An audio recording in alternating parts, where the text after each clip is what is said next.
Ang lulutuin natin ngayon ay ang no-bake sushi bake. Para sa furikake,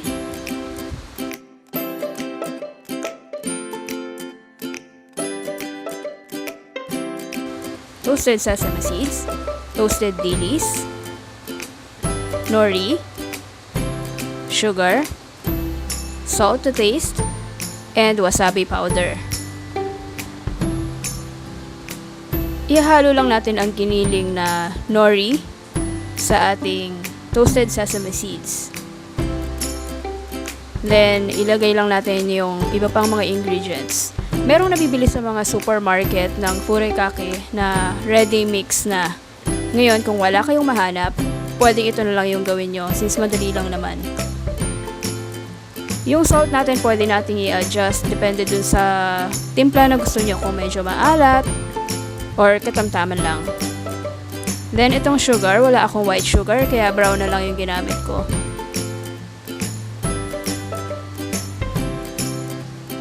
Ayan, haluin lang natin mabuti para maging pantay yung kanilang distribution.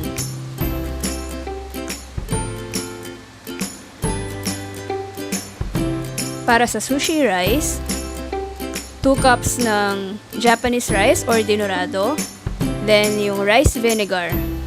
Kung wala naman kayong rice vinegar, pwede kayong gumawa ng sushi vinegar gamit ang white vinegar na 60 ml, 2 teaspoon ng sugar, and 1 teaspoon ng salt. Tapos papakuluan nyo lang. Yan, then ihalo natin sa rice, tapos haluin natin maigi hanggang sa magpantay yung pagkakalagay niya. After nun, pwede na nating ilagay yung ginawa natin kaninang furikake. Pwedeng unti-untiin natin yung paglagay para mas madali yung paghalo niya sa rice since sticky yung ating kanin. Yan, ihalo lang natin paunti-unti hanggang mag-combine sila evenly.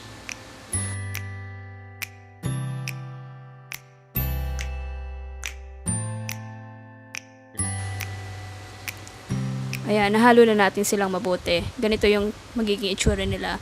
Tapos kumuha kayo ng non-stick pan. I-layer nyo lang doon yung rice mixture natin.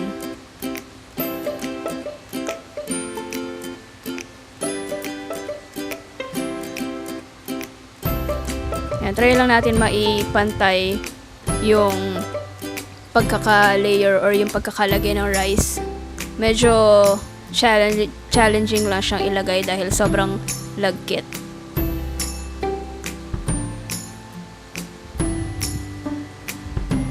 Takpan, tapos iset aside muna. Gagawin naman natin yung topping. Ayan, all-purpose dressing, all-purpose cream,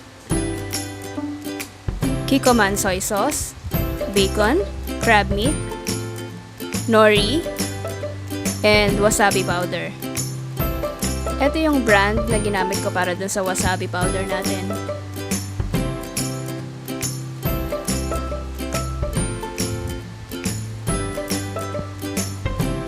And basically, paghahalu-haluin lang natin lahat ng ingredients. Tapos yung all-purpose dressing, medyo matamis na siya compared sa mayonnaise. Kaya hindi na natin nilagyan ng sugar. But kung gagamitin nyo mayonnaise, pwede kayong mag-add ng sugar na depende sa tamis na gusto ninyo.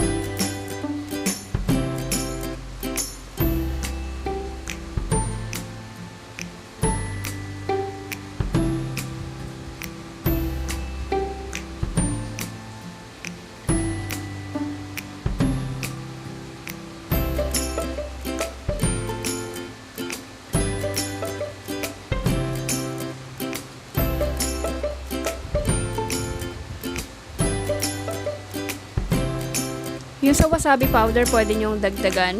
Yung measurement kasi natin dito, 1/2 teaspoon lang. But kung gusto nyo na medyo mas maanghang, pwede nyong dagdagan. Then, itong nori natin, kalahati lang yung gagamitin. Para yung kalahati, gagamitin natin mamaya pang topping.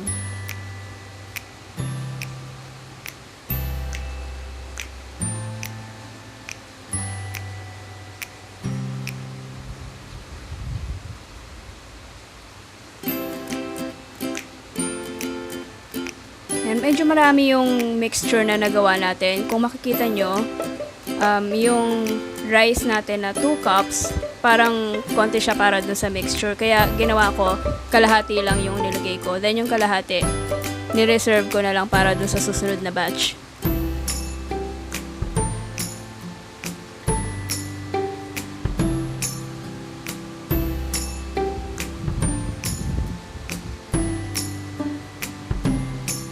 Yan, mas maganda kung hindi siya masyadong makapal para hindi nakakaumay kainin.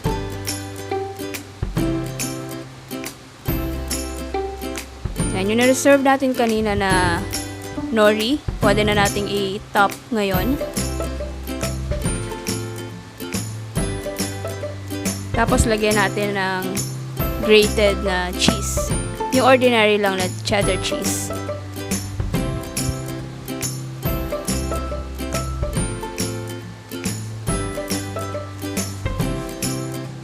Yan, then iluto natin ng siguro mga 10 minutes over low fire sa stove top lang. Takpan nyo na lang yung butas nung takip para kulob yung init niya and matunaw yung cheese. Ayan, meron na tayong no-bake sushi bake. Ayan, tikman natin.